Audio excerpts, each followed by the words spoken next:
오늘 주시는 하나님의 말씀은 구약성경 레위기 16장 6절부터 10절까지 본문입니다. 레위기 제16장 6절부터 10절 말씀입니다. 우리 주어진 본문의 말씀을 같이 읽도록 하겠습니다. 6절입니다. 아론은 자기를 위한 속죄제에 수송아지를 드리되 자기와 집안을 위하여 속죄하고 또 그 두 염소를 가지고 회막문 여호와 앞에 두고 두 염소를 위하여 제비 뽑되 한 제비는 여호와를 위하고 한 제비는 아사셀을 위하여 할지며 아론은 여호와를 위하여 제비 뽑은 염소를 속죄제로 드리고 아사셀을 위하여 제비 뽑은 염소는 산채로 여호와 앞에 두었다가 그것으로 속죄하고 아사셀을 위하여 광야로 보낼지니라. 아멘. 아멘. 할렐루야. 세 달 6월에 2부 예배 귀한 자리 함께 성도들이 모였습니다. 오늘은 특별히 교회력으로는 성령 강림절이라고 하는 그런 절기이기도 합니다.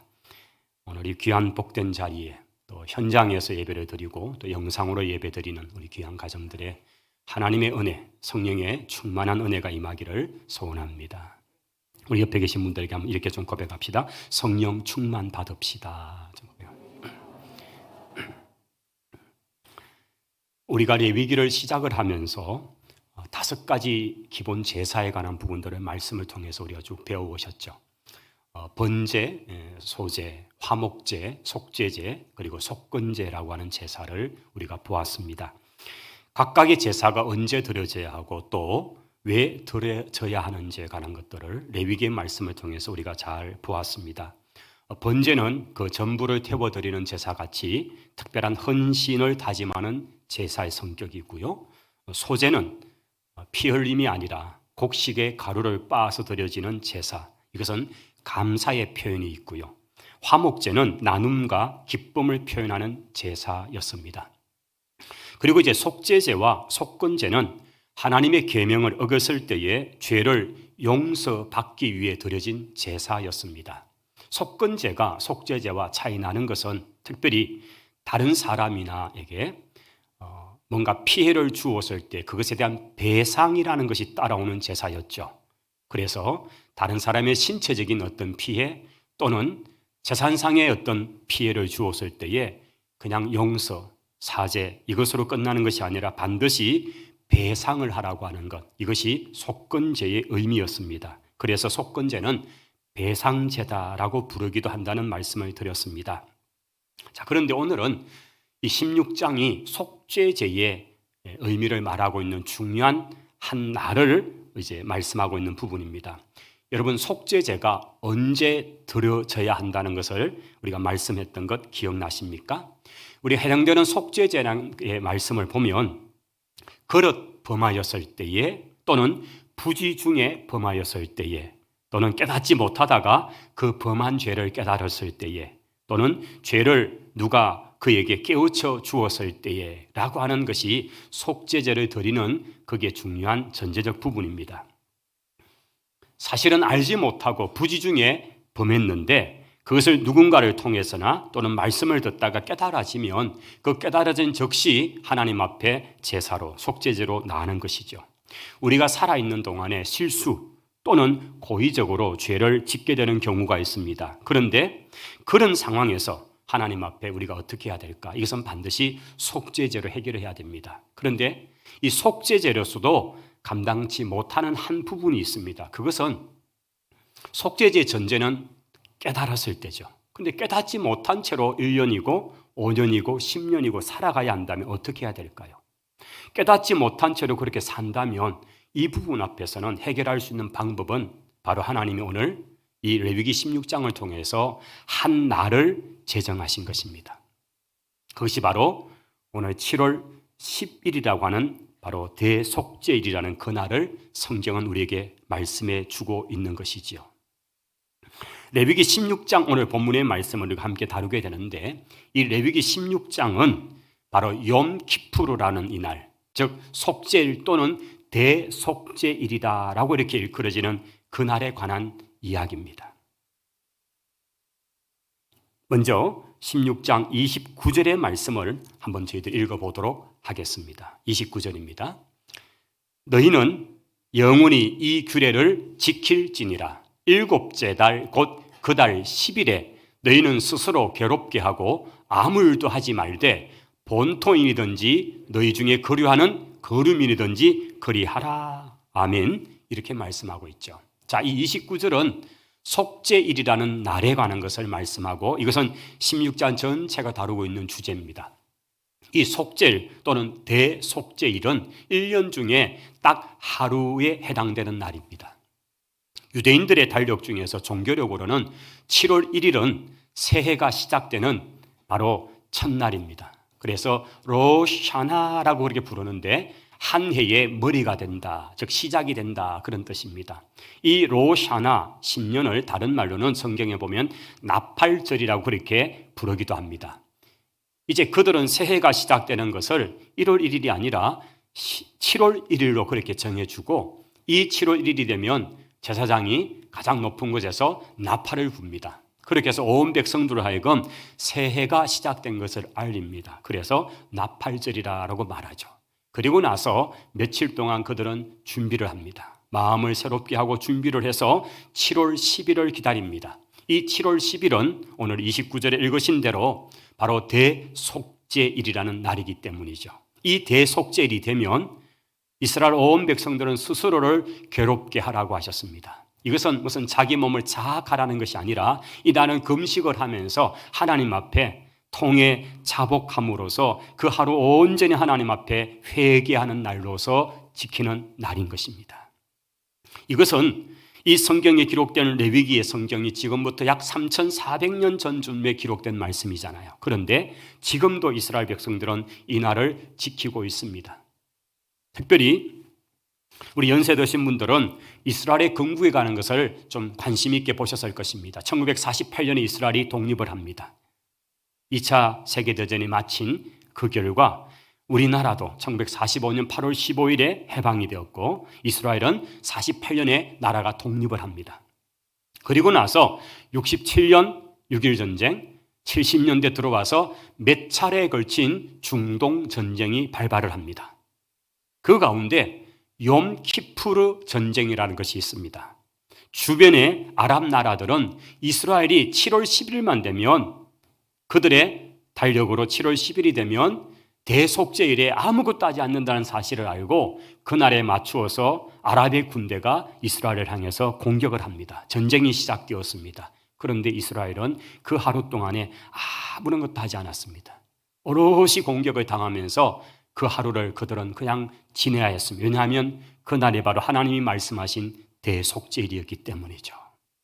31절에 가면 이 날을 안식일 중에 안식일이다라는 표현을 하고 있습니다. 우리가 십계명 속에 있는 어떤 절기 날 중에 가장 귀한 날은 안식일로서 언급한 것이 있습니다. 다른 어떤 유대의 3대 절기, 5대 절기보다도 중요한 날은 안식일이었습니다. 안식일을 범하면 투석형, 돌을 던져서 그 사람을 그 공동체에서 제거하라 할 정도로 안식일의 법은 엄합니다. 그런데 안식일 중에 안식일이다라고 말한 날이 바로 7월 10일 대속죄일이었던 거죠. 이스라엘 백성들은 주변이 전쟁을 치들어와도 그들은 오롯이 당하다가 그 대속죄일이 지나고 난 다음 날부터 반격을 했습니다. 그리고 그 전쟁은 이스라엘의 승리로 끝났다는 것이 역사의 기록에 있죠.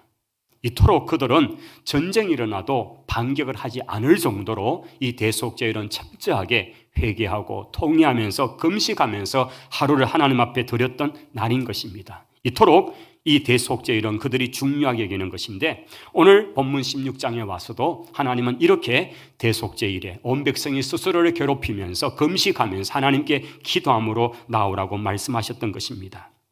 우리 16장 30절로 한번 가보겠습니다. 같이 한번 읽어보도록 하죠.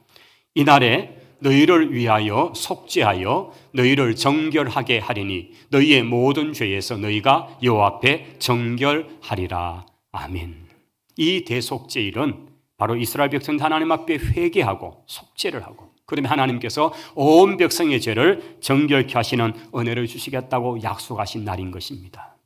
사실 하나님은 이스라엘 백성들이 평상시에 속죄제나 속건제를 통해서 하나님 앞에 나와 죄 문제를 해결하라고 하셨습니다. 그런데 깨닫지 못한 채로 살아갈 수 있는 그 이스라엘 백성들의 그 죄의 연약함을 아시는 하나님께서 1년에 하루를 정해서 바로 그 문제마저도 해결하도록 그렇게 허락하신 날이 대속죄일이라는 것이죠. 하나님은 이스라엘이 그렇게 나올 때에 회개 은혜, 죄사함의 은혜를 허락해 주신 것입니다. 그동안 내가 아는 죄뿐 아니라 나도 모르고 남도 모르는 죄를 포함해 모든 죄가 속죄되어 정결하고 거룩함의 은혜를 주시겠다 약속하신 날에 바로 대속죄일이다 하는 것이지요. 자, 이제 대속죄일에 드려지는 제사에 관한 부분들을 16장 전체 속에서 어떻게 우리에게 말씀해 주고 있는지를 제가 좀 말씀을 드리고자 합니다. 자, 백성들의 모든 죄를 속죄하는 일을 맡은 일은 바로 제사장입니다. 특별히 이 대속죄일에 하나님과 백성 사이에서 이 죄의 문제를 가지고 나아가도록 허용된 사람은 대제사장이었던 거죠. 대제사장은 하나님과 백성 사이에 중개자, 중보자 역할을 하는 분이었습니다. 그만이 그날에 오직 허락된 1년의 하루 지성소에 들어가서 하나님 앞에 백성의 죄를 아뢰면서 죄 사함의 은혜를 입는 그 역할, 즉 중보자 역할을 하는 것입니다. 바로 이 구약에 오늘 나타난 대제사장은 장차 오실 예수 그리스도, 이미 우리에게 오신 바로 그 예수님이 영원한 대제사장이신 것을 보여주는 하나의 상징되는 것이죠. 바로 오늘 우리에게는 누구도 대제사장의 역할이 필요치 않습니다. 사람 누구도 대제사장의 역할을 하지 않습니다. 그분은 오직 한 분, 영원한 대제사장 예수 그리스도 한 분밖에 없는 줄을 믿습니다. 레위기 16장 6절에 오늘 우리가 읽었던 본문인데요, 한번 같이 보실까요? 아론은 자기를 위한 속죄제에 수송아지를 드리되 자기와 집안을 위해서 속죄하고, 아멘. 그렇게 먼저 말씀합니다. 자, 이 대속죄일에 온 백성의 죄, 특별히 깨닫지도 못한 채 그냥 지나갈 수 있는 그 죄 문제를 해결하기 위해서 허락하신 속죄일, 대속죄일에 대제사장이 그 일을 집례합니다. 그런데 하나님은 먼저 대제사장일지라도 그도 역시 죄가 있는 연약한 인간이기에 먼저 대제사장 그 자신을 위해서, 그리고 대제사장의 그 집안, 바로 그 집안을 위해서 먼저 하나님 앞에 제사, 속죄제를 드리라고 말씀하십니다. 이것은 인간의 약함을 보여주는 것입니다. 아무리 화려한 에봇을 입고 아무리 그가 이스라엘 백성 가운데 거룩한 자로 세움을 입어도 그는 인간일 뿐입니다. 그러나 우리의 영원한 대제사장 되신 예수 그리스도는 죄가 없으신 분인 줄을 믿습니다. 주님은 자신을 위한 속죄제가 필요치 않으신 분입니다. 그럼에도 당신이 속죄 제물이 되신 것은 우리의 모든 죄를 짊어지셨기 때문에 주님은 그렇게 죽음으로 십자가로 그렇게 나아가신 것입니다. 자, 이 대제사장이 자기 자신을 위해서 드릴 때의 제물은 숫송아지였습니다. 숫송아지 한 마리를 끌고 옵니다. 그리고 그 숫송아지를 잡습니다. 죽입니다. 그리고 그 피를 받습니다. 그 피를 가지고는 어디로 갑니까? 바로 가장 거룩한 성소, 휘장 너머에 있는 지성소 안으로 들어갈 수가 있는 것입니다. 사실 이 성소까지는 제사장이 평소에도 다녔습니다. 그러나 지성소 안에만큼은 오직 1년에 한 번 이 대속죄일에만 허용된 공간이었습니다. 그가 자신의 죄의 문제, 그리고 온 백성의 깨닫지 못하는 죄의 문제를 가지고 지성소 안에 들어가는데 먼저 자기 자신을 위해서 그런 숫송아지를 잡아다 그 피를 가지고 그 지성소에 들어갑니다. 지성소 안에는 하나님의 언약궤가 있지요. 그 언약궤 뚜껑을 열면 그 속에는 모세가 받은 10계명이 모셔져 있는 그 10계명의 두 돌판이 있고요. 그 다음에 그 속에는 아론의 쌍난 지팡이, 그냥 이스라엘 백성을 인도했던 그 지팡이인데 거기에 싹이 난, 그리고 이스라엘 백성이 광야에서 먹었던 만나를 담았던 항아리, 이것이 그 언약궤 속에 있는 것입니다. 그 언약궤 위를 속죄소라고 부르는데 거기다가 제사장이 잡았던 그 송아지의 피를 거기다가 뿌리는 것입니다. 이것이 유일하게 속죄소에서 뿌려지는 그런 피라는 사실을 우리는 보게 됩니다. 자, 이렇게 해서 하나님 앞에서 먼저 자기 자신을 위해서, 자기 집안을 위해서 속죄 제사를 드리고 난 다음에 이제 온 백성의 죄를 위해서 그가 하는 일이 그 다음 이어지는 것입니다. 16장 8절로 가보겠습니다. 우리 8절을 한번 같이 읽겠습니다. 두 염소를 위하여 제비를 뽑되 한 제비는 여호와를 위하고 한 제비는 아사셀을 위하여 할지며 라고 되어 있습니다. 자, 이날 대속죄일에 드려지는 제물은 세 마리의 짐승입니다. 한 마리는 숫송아지라고 말씀을 드렸습니다. 숫송아지는 대제사장 자신을 위한 속죄 제물이었죠. 그 다음에 이제 두 마리는 두 염소였습니다. 이 두 마리 염소 중에서 제비를 뽑으라고 하십니다. 그래서 한 마리는 여호와를 위해서 그날 그 자리에서 잡아 죽여서 그 피를 가지고 지성소 안으로 가져오라고 말씀하셨고, 한 마리는 제비를 뽑혀서 그 마리는 그대로 산채로 두라고 말씀하시는 것입니다. 그것을 아사셀을 위한 염소라고 그렇게 말씀하는 것입니다. 자, 이제 대제사장은 그 뽑혀진 한 마리 염소를 죽입니다. 잡습니다. 그리고 그 피를 그대로 받아서 조금 전에 그가 지성소 안에 들어간 것처럼 백성을 위해 잡은 염소의 피를 가지고 지성소에 가서 그 언약궤 위에 뿌립니다. 이것은 모든 백성의 죄를 가지고 나아가서 하나님 앞에 뿌리는 바로 그 피죠. 우리 16절로 가보겠습니다. 16절 한번 같이 읽을게요. 곧 이스라엘 자손의 부정과 그들이 범한 모든 죄로 말미암아 지성소를 위하여 속죄하고 또 그들의 부정한 중에 있는 회막을 위하여 그같이 할 것이요. 아멘. 그런데 여기 특이한 것 하나가 있습니다. 분명히 백성의 죄를 위해서 1년에 한 번 허용된 그 대속죄일에 염소를 잡아다가 그 피를 가지고 지성소에 들어갑니다. 그리고 지성소에 언약궤 그 피를 뿌리는데, 우리가 이것을 볼 때에 백성의 모든 죄를 위해서 속죄하는 것이다 라고 여겨지는데, 그렇지 않고 이 16절에 가만히 보시면 백성들로 말미암아 더럽혀진 언약궤와 회막을 위해서 그렇게 속죄를 하라고 말씀하시는 것입니다. 이 짐승, 즉 염소의 피를 가지고 지성소에서 피를 뿌리는데, 여기에 백성의 죄로 말미암아서 더럽혀진 것이 언약궤가 더럽혀졌다, 지성소 안이 더럽혀졌다, 회막이 더러워졌다는 것이지요. 이것이 바로 죄의 오염성을 말하고 있는 것입니다. 여러분, 죄는 얼마나 심각한지 그 자신을 무너뜨립니다. 뿐 아니라 공동체를 무너뜨려 버립니다. 이것이 죄의 심각성이라는 것을 말하고 있습니다. 레위기를 쭉 연구하다 보면요, 레위기 속에는 사람이 죄를 지었는데 그 죄가 번제단을 더럽혔다고 번제단의 피를 뿌리라고 말씀하시고, 그 피가, 그 죄가 회막 안 성막 성소와 지성소를 더럽혔다고 말씀하는 거죠. 인간이 짓는 죄가 하나님의 예배 처소인 성막마저도 부정하고 더럽혔다는 사실을, 그래서 그 피를 뿌림으로 성소가 깨끗하고 지성소가 깨끗해지는 속죄의 은혜가 임한다는 사실을 말씀하는 것입니다. 이토록 죄의 전념성이 크다는 것을 우리는 기억해야 합니다. 이제 첫 번째 염소로 백성의 죄로 더럽혀진 성막을 깨끗게 하는 일을 합니다. 이제 그 다음 두 번째 남아있는 염소에게로 이동됩니다. 자, 이제 두 번째 염소는 죽이지를 않게 하셨죠. 이 두 번째 염소는 분명히 속죄제의 제물로 가져온 것인데, 한 마리 앞에 그 염소처럼 죽이지를 않고 이 염소에게 행하는 행위가 있습니다. 21절에 이렇게 자세히 기록이 되어 있습니다. 한번 같이 보시겠습니다. 아론은 그의 두 손으로 살아있는 염소의 머리에 안수하여 이스라엘 자손의 모든 불의와 그 범한 모든 죄를 아뢰고 그 죄를 염소의 머리에 두어 미리 정한 사람에게 맡겨 광야로 보낼지니라고 기록되어 있습니다. 자, 21절에 보시면 이제 살아있는 이 염소에게 제사장이 어떻게 하는지를 보여줍니다.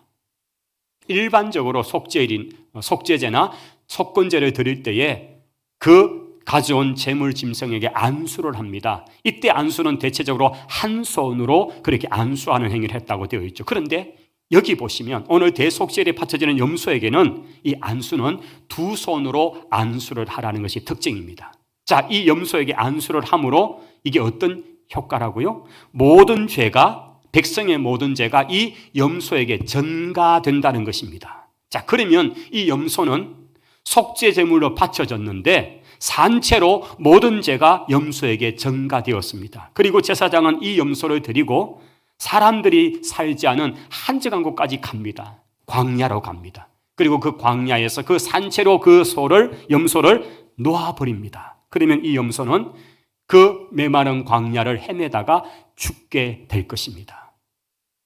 백성들은 자기들의 시선에서 그 염소가 자기들의 모든 죄를 짊어지고 그들의 눈에서 보이지 않고 사라진 광야로 그렇게 가게 될 때 그들은 환호를 하고 손뼉을 쳤다고 말하고 있습니다. 우리의 모든 죄를 짊어지고 염소가 이제는 사지 죽음으로 갔다는 것을 상징하는 거죠. 후대에는 지금도 이스라엘에 가면 이 아사셀의 염소, 바로 이 염소에 대해서 이렇게 그림을 그려놓은 것들 중에 보면 좀 특이한 그림이 있어서 저도 사실 좀 의아했습니다. 제사장 같은 분이 염소를 산채로 들고 높은 절벽에서 그 염소를 산채로 던져버리는 그림들이 있는 거예요. 근데 분명히 저걸 보면 레위기 16장에 나오는 아사셀 염소인데 왜 저렇게 했을까? 분명히 광야의 산채로 그냥 보내야 하는데 이게 도대체 뭘까? 제가 나중에 여러 문헌을 통해서 알게 된 사실은 그 아사셀 염소가 살아서 돌아오는 경우가 생겨버린 거예요. 그러면 어떻게 될까요? 그들이 1년에 단 한 차례 속죄일에 대속죄를 했던 그것이 얼마나 좀 이상한 상황이 되어버리죠. 그 뒤로 랍비들 의논을 하면서 이 염소가 다시 살아 돌아오지 못하도록 직접 낭떠러지에서 산채로 그 염소를 던짐을 통해서 그가 죽게 만드는 행위를 하게 되고 이것이 전통이 쭉 되어서 그렇게 되었다는 거예요. 지금도 대속죄일에 그렇게 하고 있는 거죠. 우리가 이 대속죄일에 염소를 보내는 장면은 바로 어떤 모습일까요? 이것은 바로 예수 그리스도의 모습이 그대로 나타나 있습니다. 우리의 모든 죄를 짊어지신 주님께서 마치 아사셀의 염소처럼 광야, 즉 사지를 향해서 나아가십니다. 그리고 마침내 죽죠. 우리의 모든 죄가 분리가 되고 멀어지고 그리고는 우리와 상관없게 하기 위해서 주님께서 그렇게 되신 겁니다.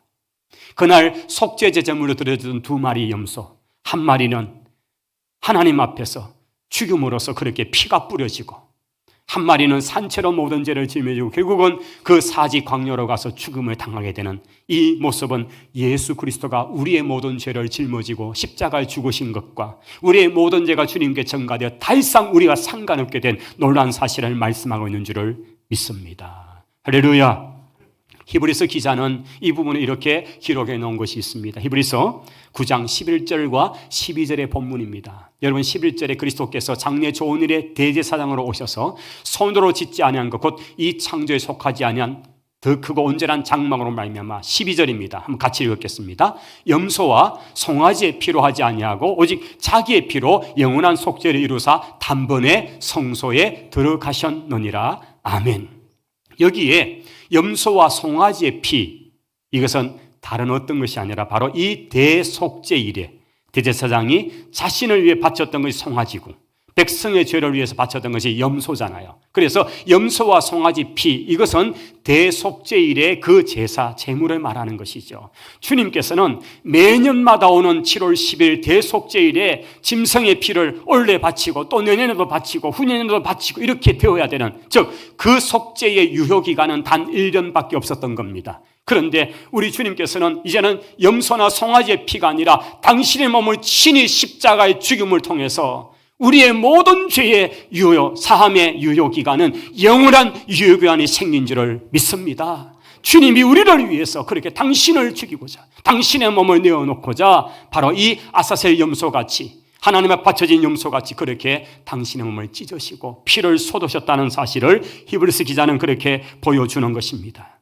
구약의 동물 제사의 유효기간은 그 제사가 드려지고 다음 제사가 드려질 때까지, 속죄일의 제사는 1년 단위였잖아요. 매년 7월 10일이었잖아요. 그런데 주님의 십자가의 효력은 지금부터 2000년 전 칼보리에서 골고다에서 죽으신 주님의 그 보혈의 은혜가 오늘도 우리에게뿐 아니라 영원한 효과, 효력이 있는 줄을 믿습니다. 누구든지 예수 그리스도를 믿고 그 은혜를 구하고 그분 앞에서 죄사함의 은혜를 가지면 여러분 이 죄는 영원한 효력이 있는 죄가 될 줄 믿습니다.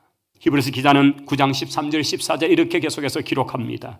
염소와 황소의 피와 암송아지의 죄를 부정하게 한 자에게 뿌려서 그 육체를 정결하게 하여 거룩하게 하거든 하물며 영원하신 성령으로 말미암아 흠없는 자기를 하나님께 드린 그리스도의 피가 어찌 너희 양심을 죽은 행실에서 깨끗게 하지 못하겠느냐라고 말씀하시면서 주님의 보혈의 능력, 공로, 그 효과가 얼마나 대단한 것인가를 보여주는 것입니다. 성도 여러분, 예수 그리스도의 보혈의 은혜를 의지하고 믿고 나아가시기를 바랍니다. 그 보혈의 능력은 우리의 크고 작은 모든 죄랄지라도 다 사하는 능력, 권세가 있는 줄을 믿습니다.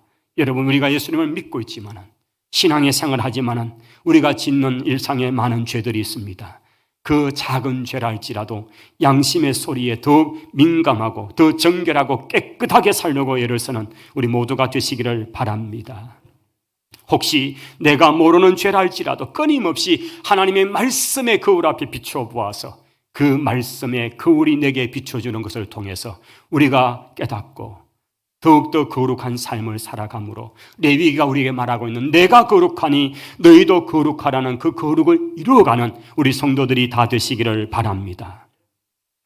하나님께서 우리 죄를 용서해 주시려고 얼마나 많은 희생의 대가를 지불하셨는지, 당신의 하나밖에 없는 아들 예수님을 이 땅에 보내시고 십자가에 죽게 하셔서 그 대속의 효과로 말미암아 오늘 우리가 구원의 은혜, 죄사함의 은혜를 누리게 되었던 것입니다.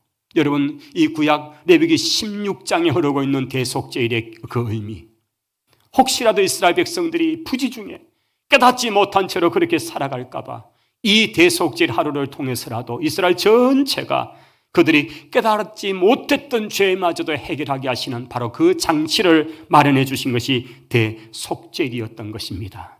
이제는 하나님의 아들 예수 그리스도의 피로 우리를 영원히 속죄해 주신 것이지요. 그것을 믿고 나아가면 하나님의 은혜 안에 있게 되는 것입니다.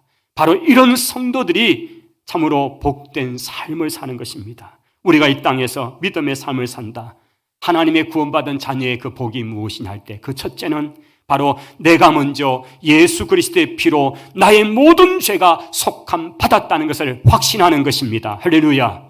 죄 사함에 확신이 있기를 바랍니다.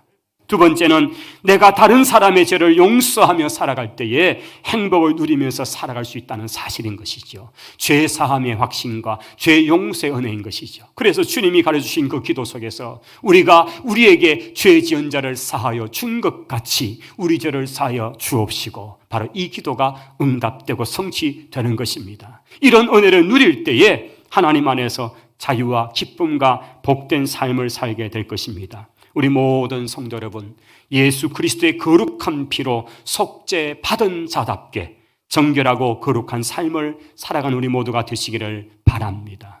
오늘 이 시간에 준비한 찬양이 하나 있습니다. 우리 한번 같이 불러보기를 원합니다.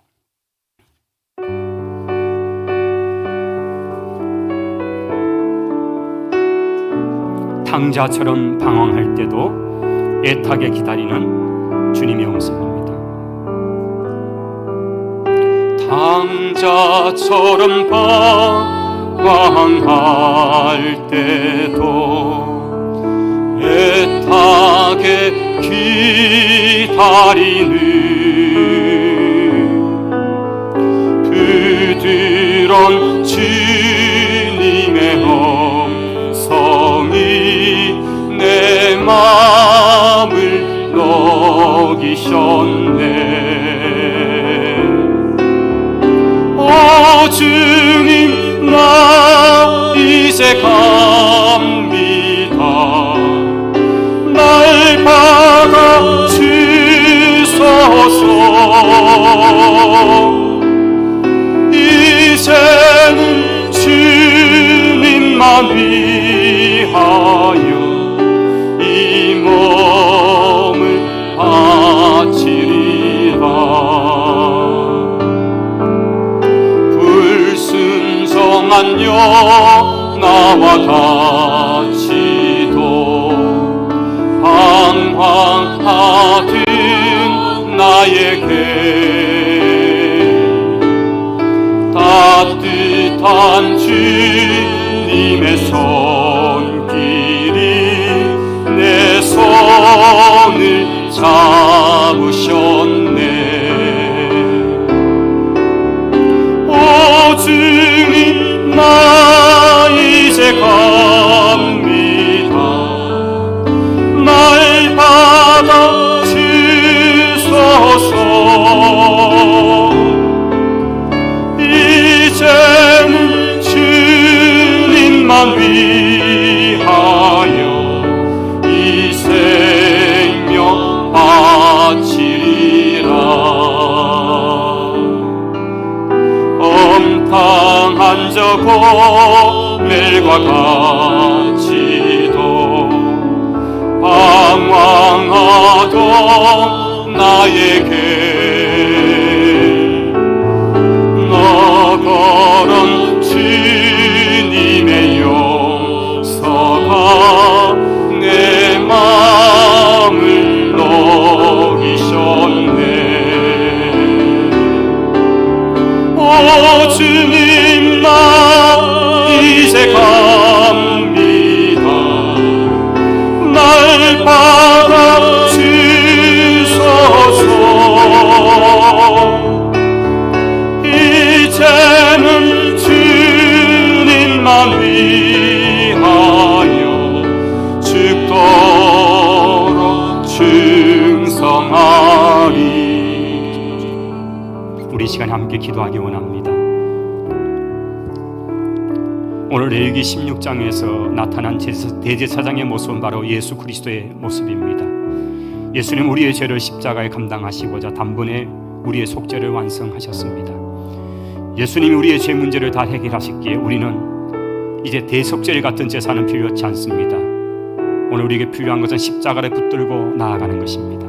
십자가를 통한 용서함을 받은 우리에게 하나님 허락하신 예배의 자리에서 오늘 주님 앞에 죄사함의 은혜와 확신과 우리 자신을 헌신하는 그 결단이 필요합니다. 오늘 이 시간 함께 한번 간절한 마음으로 기도하면서 나아가십시다. 하나님의 은혜 구하십시다. 하나님 아버지 은혜와 사랑을 감사합니다.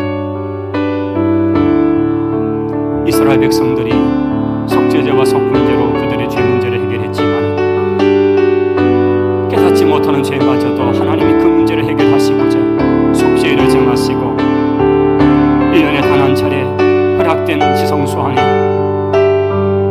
피를 가지고 나와 그 언약궤를 뿌림으로 백성의 죄로 말미암아 더럽혀진 그 성문을 깨끗게 하고 그들의 죄를 사해 주시는 놀라운 은혜를 허락하시는 우리의 영원한 대제사장 되신 예수 그리스도께서 우리를 위하여 십자가에 죽으심으로 우리의 모든 죄가 사함 받은 것을 믿습니다. 오늘 그 십자가의 은혜를 믿고 의지하며 주님 앞에 나오는 우리 모든 성도들이 되게 은혜 베풀어 주옵소서. 탕자처럼 방황하고 죄악과 죄의 구덩이 속에 살아간 우리의 죄를 해결하시는 주님, 알고도 모르게도 지었던 죄들, 깨닫지도 못했던 죄마저도 오늘 이 시간 주의 고혈의 은혜 앞에 나와 죄사함의 은혜 은총을 누리며 살아가며 다시는 죄책과 죄의 책감 속에 살아가지 않도록 우리 가운데 죄사함의 확신 가지고 살아가는 우리 모든 성도들이 되도록 은혜를 베풀어 주옵소서. 오늘도 주여 용서받기는 하나님의 긍휼을 받기는 소망이 없다는 사실을 믿고 주의 긍휼을 구하는 저희들 되게 하옵소서. 우리가 죄 용서받은 자로 거룩한 삶을 살며 나아가는 주의 성도들 되게 하옵소서. 거룩하신 하나님, 그리스도의 보혈의 은혜 밖에는 소망이 없습니다. 수송아지나 염소의 피가 아니라 주님의 피로 말미암아 우리의 모든 죄가 영원히 해결된 것을 믿습니다. 그 십자가의 은혜를 붙들고 죄사함의 은혜를 가지고 나아가는 우리 모든 성도들이 되게 하옵소서. 예수님 이름으로 기도하옵나이다. 아멘. 오늘 이 시간에는 헌금을 드릴 때에 특별한 특송 순서를 갖도록